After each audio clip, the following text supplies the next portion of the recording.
واقعہ کربلا اس سے ریلیٹڈ نہیں ہے کہ جی ان کے اوپر پانی بند ہو گیا، ان کے اوپر ظلم ہوا، کتنے بندے شہید ہوئے، یہ سیکنڈری چیز ہے. اصل چیز ہے کربلا ہوئی کیوں نبی علیہ السلام کی محنت کو 50 سال کے اندر اس لیول تک پہنچا دیا گیا کہ ہزاروں صحابہ زندہ ہیں اور نبی صلی اللہ علیہ وآلہ وسلم کی پوری اولاد ذبح کر دی جاتی ہے. ہم تو یہ کہہ نہیں رہے کہ کیسے ذبح کیا انہوں نے، آری چلائی تھی یا تلوار چلائی تھی، یہ تو واقعہ کربلا تو سب کو پتہ ہے، ان کی شہادت بھی سب کو پتہ ہے. جامعہ ترمذی میں حدیث ہے حسن و حسین جنتی نوجوانوں کے سردار ہیں اور ان کی والدہ جو ہے وہ جنتی عورتوں کی سردار ہیں. اور المستدرک الحاکم میں حدیث ہے حسن و حسین جنتی نوجوانوں کے سردار ہیں اور ان کے والد ان سے بھی بہتر ہیں. تو یہ تو ڈیفینٹ حدیثیں ہیں، یہ تاریخ تو نہیں ہے، نبی علیہ السلام کے فرامین ہیں. تو ان کی موجودگی میں ان کے ساتھ یہ کچھ کیا جائے تو ہم نٹی گریٹیز میں نہیں پڑھتے، ہم اس تھیم کے اوپر کہ یہ کون سی چیز تھی جس نے خلافت راشدہ کو ملوکیت میں بدل دیا، ہم اس تھیم کے اوپر بات کرتے ہیں. ہم کہتے ہیں چھوڑ دیں، بندے ہندے چھوڑیں. الٹیمیٹلی کیا نکلا ہے، کس کی وجہ سے ہوا ہے، وہ تو احادیث کی کتابوں میں موجود ہے. ہم کب کہہ رہے ہیں خفیہ کیمرے لگا گئے جی کس نے گولی پہلا تیر کس نے چلایا، یہ وہ ہم تو بتا رہے کس کے دور حکومت میں ہوا اور ان کا اپنا کردار کیا تھا، اس کو کس طریقے سے لا کے تخت پہ بٹھایا گیا. وہ ساری کی ساری چیزیں تو سامنے ہیں، وہ تاریخ کی کتابیں نہیں ہیں، حدیث کی کتابیں ہیں. اگر آپ کہتے ہیں کہ بخاری مسلم سے ہم نے صرف رفع الیدین کی حدیثیں لینی ہیں یا ایمانیات کی حدیثیں لینی ہے اور باقی جو بخاری اور مسلم میں آل امیہ کی بدماشیوں کو ننگا کیا گیا ہے وہ ہم نے نہیں لینی ہے، تو سر پھر آپ اپنے آپ کو کلیئر کٹ، پھر ہم آپ سے واقعہ کربلا نہیں ڈسکس کریں گے، حجیت حدیث میں بات کریں گے. آپ کو اپنے آپ کو منکرین حدیث کہنا پڑے گا. یہ آپ اسکروٹنگ کیسے کریں گے؟ اس سے بڑی بات مجھے یہ بتائیں کہ عظمت صحابہ بڑی چیز ہے یا عظمت محمد رسول اللہ صلی اللہ علیہ وآلہ وسلم؟ تو بریلوی یہی تو رونا رو رہے ہیں، وہ کہہ رہے ہیں جی قرآن میں تھوڑی آیات ہیں. آپ پھر مڑ مڑ کے پڑھتے ہیں قل انما انا بشر مثلکم، اس میں تو نبی علیہ السلام کی تنقیص ہو رہی ہے. تو ہم ان کو کیا کہتے ہیں کہ تنقیص مقصد نہیں، نعوذ باللہ، نہ ہو رہی ہے. آپ افضل البشر ہیں لیکن آپ کی سپیشیز بشر ہے، یہ ہم اپنا عقیدہ سمجھتے ہیں، وہ اس کو تنقیص شمار کرتے ہیں. تو پھر اس وقت آپ بھی بریلویوں کی بات مان کے تو یہ آیات پڑھنا چھوڑ دیا کریں. آپ کہتے ہیں نہیں آیات ہے کیوں نہ بیان کریں، تو ہم بھی کہتے ہیں احادیث ہے کیوں نہ بیان کریں. کہ صحیح بخاری میں حدیث ہے 2812 عمار کو ایک باغی جماعت قتل کرے گی، وہ جماعت دوزخ کی طرف بلا رہی ہوگی اور عمار ان کو اللہ اور جنت کی طرف بلا رہا ہوگا. اب اس کے نرغے میں جو آتا ہے وہ آئے، میں اپنے نبی سے ٹکر لے لوں آپ لوگوں کے منہ کا خیال رکھتے ہوئے کہ میں نبی علیہ السلام کو کہوں کہ آپ نے کیوں ایسی بات کر دی کہ مولا علی کے مخالفین کو آپ نے دوزخ کی طرف بلانے والی جماعت کہہ دیا. تو لیں آپ ٹکر، جائیں سیدھا دوزخ میں.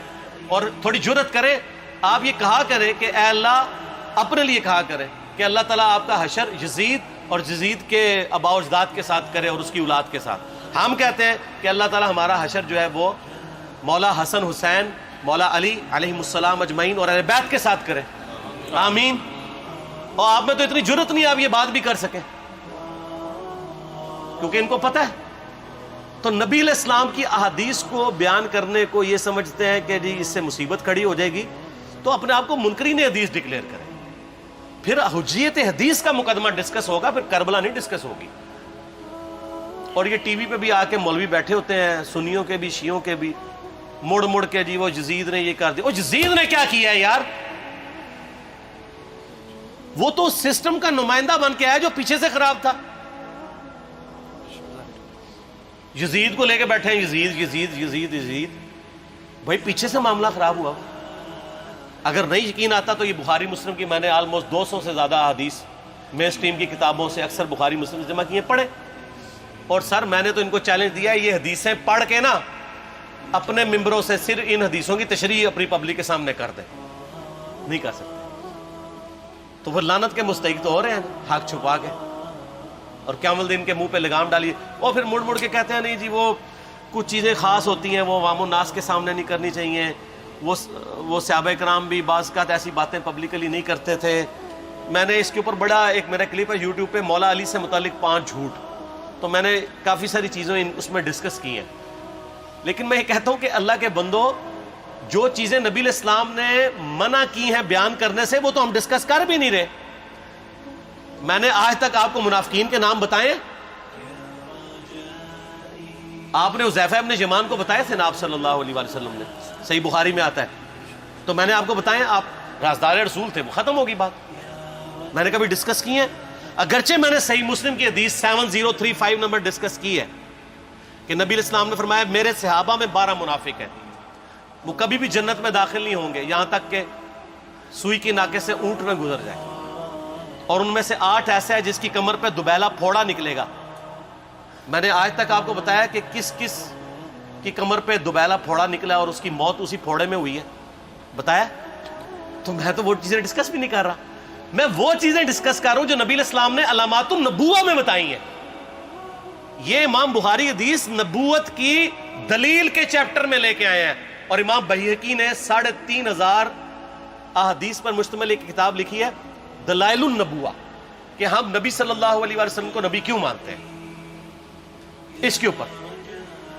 اور اس میں یہ ساری حدیثیں عمار ابن یاسر کے قتل والی لے کے آئے ہیں, بتانے کے لیے کہ دیکھیں ہمارے نبی علیہ السلام کی نبوت کی دلیل ہے کہ آپ نے اپنی وفات کے آلموسٹ 30 سال کے بعد ہونے والے واقعے کو پہلے ہی بتا دیا. یہ حدیثیں چھپانے والی نہیں, بیان کرنے والی ہیں, علامات النبوہ کی حدیثیں. آپ کہتے ہیں چھپائیں, اگر کوئی حدیث دنیا میں نہیں چھپائی جا سکتی نا تو علامات النبوہ والی حدیث ہے, کیونکہ وہ تو نبی صلی اللہ علیہ وسلم کی نبوت کو جسٹیفائی کرتی ہے. ورنہ میرا ایک معصومانہ سوال ہے کہ نبی صلی اللہ علیہ وسلم نے یہ باتیں کر کے ان کے زوم میں نعوذ باللہ امت کو مصیبت میں ڈال دیا. آپ نے خود ہی فرمایا کہ یہ ہوگا. کیوں فرمایا آپ نے؟ میں تو بیان کر کے مجرم ہوں, تو جس نے مجھے خبر دی ہے ان کے بارے میں آپ کا کیا خیال ہے؟ یہ مسند احمد کی حدیث یہ میں نے گھر بیٹھ کے بنائی ہے کہ میری بیوی کا کیا حال ہوگا جس پہ خوف کے کتے بھونکیں گے. تو سیدہ عائشہ سے مجھ سے زیادہ نبی علیہ السلام کو محبت تھی, لیکن آپ اللہ کے پیغمبر تھے, آپ نے اپنے گھر کی خبر بھی نہیں چھپائی, بتا دی کہ یہ ہوگا. اور اس سے بڑھ کے آپ صحیح بخاری میں دیکھیں عمار ابن یاسر کا خطبہ ہے. میں نے یہ سارا, پریشان نہیں ہونا, یہ ریسرچ پیپر میں سارا کچھ موجود ہے, اور کوئی چیز بھی ایسی نہیں جو اس میں سکپ ہو. صحیح بخاری میں خطبہ ہے کہ عمار ابن یاسر کو مولا علی نے بھیجا کوفے میں. کوفے والے نیوٹرل ہو گئے تھے کیونکہ بصرہ سے سیدہ عائشہ آ رہی تھیں, اور وہاں پہ انہوں نے کہا نہ ہم سیدہ عائشہ کا ساتھ دیں گے نہ مولا علی کا دیں گے. تو عمار ابن یاسر کو تیار کرنے کے لیے, یعنی وہاں کے جو عوام تھی اس قتال کے لیے, مولا علی نے بھیجا. تو سیدنا عمار ابن یاسر نے وہاں پہ کوفے کے منبر پہ خطبہ دیا. بخاری کے الفاظ ہیں, اوپر والی سیڑھی پہ عمار ابن یاسر نے حسن ابن علی کو بٹھایا, حالانکہ حسن ابن علی سے 4 گنا بڑی عمر تھی عمار ابن یاسر کی, 90 پلس ہو چکے ہوئے تھے,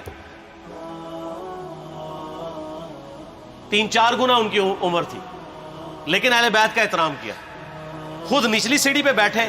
بخاری کے الفاظ ہیں کہ اے لوگو اللہ نے تمہیں آزمایا ہے, ایک طرف دنیا اور آخرت میں تمہارے نبی کی بیوی ہے سیدہ عائشہ, دنیا اور آخرت میں, یعنی عزت اپنی جگہ قائم.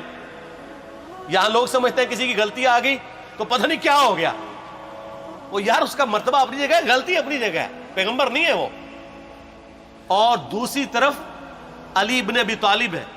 اللہ اب دیکھے گا تم عائشہ کی اطاعت کرتے ہو یا اللہ کی, علی کی نہیں اللہ کی. کیوں؟ یا ایھا الذین آمنوا اطیعوا اللہ واطیعوا الرسول واولی الامر منکم. ان کا اولو الامر مولا علی ہیں, ان کی اطاعت واجب ہے. یہ اللہ نے آزمایا ہے کہ اللہ کی اطاعت کرتے ہو یا عائشہ کی. اور آپ حیران ہوں گے, یہ حدیث امام بخاری حضرت عائشہ کی فضیلت والے چیپٹر میں لے کے آئے ہیں. اگر امام بخاری مشورہ کر لیتے نا ناسبیوں سے تو انہوں نے کہا تھا سر آخری صحیح رکھو, پچھلے والا رہن دو,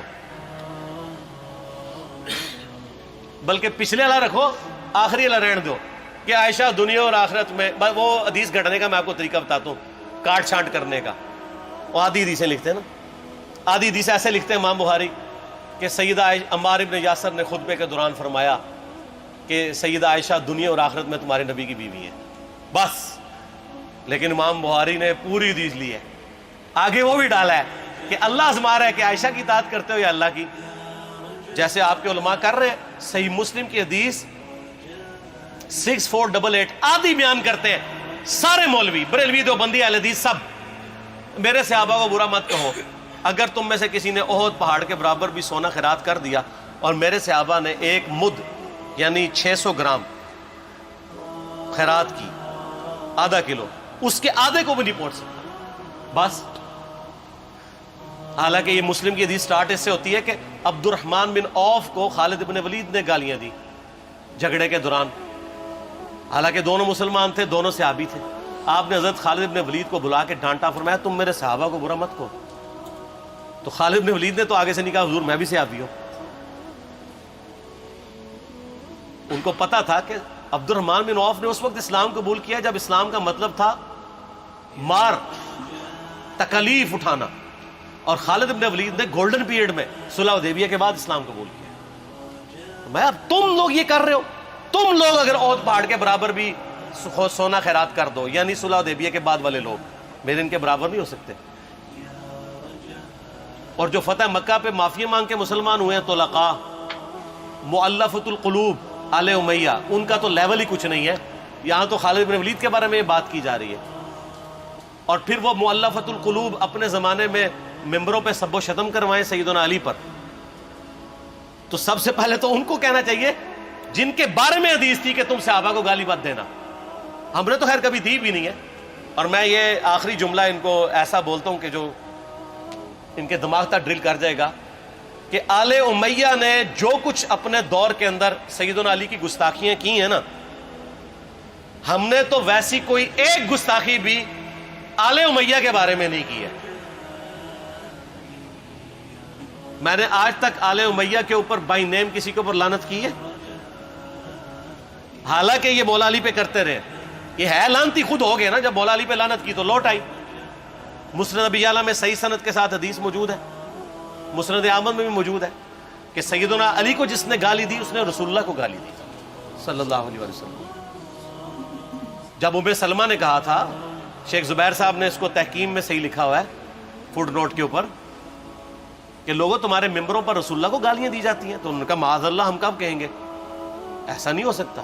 تو ام سلمہ نے کہا تم لوگ علی اور اس سے محبت کرنے والوں پہ گالی گلوچ نہیں کرتے ہو کیا؟ جبکہ میں نبی کی بیوی کہتی ہوں کہ سب سے زیادہ رسول اللہ سے محبت، سیدنا علی سے محبت نبی صلی اللہ علیہ وآلہ وسلم کرتے تھے۔ لہٰذا جب یہ تم کہتے ہو نا علی پر لعنت، علی سے محبت کرنے والوں پہ لعنت، تو یہ لعنت تو تم نبی علیہ السلام تک لے کے جا رہے ہو نعوذ باللہ، کیونکہ علی سے محبت کرنے والا پہلے نمبر پہ نبی صلی اللہ علیہ وآلہ وسلم ہے۔ اور پھر کہتے ہیں سب کا مطلب تنقید ہے، اور نہ پرانیاں گلاں، پرانے بابے، پرانے بزرگ، جھوٹے ہو۔ صحیح مسلم کھولو 6229 غدیر خم سے اگلی حدیث، لعن اللہ ابا التراب کے الفاظ ہیں، مٹی والے ابن ابی طالب پر لعنت، یہ الفاظ موجود ہیں۔ سب کا ترجمہ لعنت ہی ہے، تنقید نہیں ہے۔ اچھا پھر میرا معصومانہ سوال ہے کہ اس کا مطلب ہے صحابہ پہ تنقید کرنا اچھا کام ہے؟ کہیں گے نہیں۔ تو بتاؤ یہ برا کام کون کرتا تھا؟ شیعہ کا ابا کون ہے؟ رافضیوں کا ابا کون ہے؟ آل امیہ۔ تو لہذا شیعہ نو میں کہنا کہ تسی شیخین کے اوپر بکواس اور تبرہ کرنے کی بجائے نا اب لوگوں کو حقائق بتائیں کہ ٹوٹی کمند کہاں۔ یہ سب مجرمین آل امیہ ہے، اور یہ آل امیہ اور بنو ہاشم کی لڑائیاں نبی علیہ السلام کی بعثت سے پہلے چل رہی تھی، صدیوں سے چل رہی تھی۔ وہ تو پھر اللہ نے بنو ہاشم کو نبوت کے لیے چنا تو ان کو یہ پھر جیلسی ہضم نہیں ہوئی، وہ چیز آگے چلتی رہی۔ خیر چھوڑ دیں، ایک تلخ ٹاپک ہے۔ صلاۃ بر محمد و آل محمد، اللہم صلی علی محمد و علی آل محمد۔ ٹھیک ہو؟